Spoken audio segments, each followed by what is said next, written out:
Нема услови да се спроведат ригорозните протоколи за заштита од COVID-19 во градинките и училиштата во општина Гевгелија, вели епидемиологот доктор Сашко Олумчев.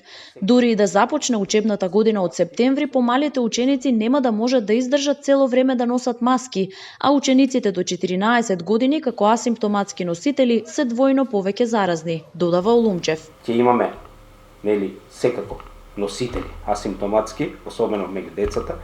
Многу брзо, еве и да почне училиштето, многу брзо ќе ни се јави некој позитивен. Штом се јави некој позитивен, сметајте дека цело оделение оди во изолација. Покрај оделението оди и наставникот во изолација. Ако се работи за висшите оделенија, сметајте дека ако одржале повеќе наставнички часови, ќе одат и тие наставници во изолација, така да малку ќе се искомплицира тој процес. Според него се наметнува прашањето колку самите ученици ќе држат физичка дистанца и ќе внимаваат на личната хигиена.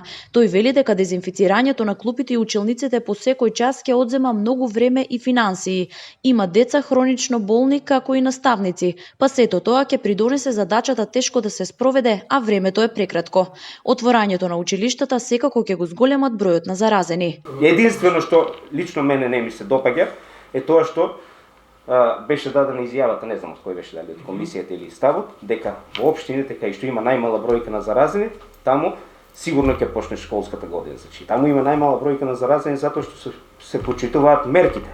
Ама не значи ние да таму кај што имаме најмала бројка на заразени, да ја зголемиме таа бројка и на ниво на цела Република Македонија почнат да не растат бројките. Најдобра одлука според него е да се продолжи со онлайн настава. Доктор Олумчев не е оптимист дека оваа година ќе добиеме вакцина против короната, затоа што, како што вели, потребни се најмалку 2 години за да се видат ефектите и нус ефектите од една вакцина.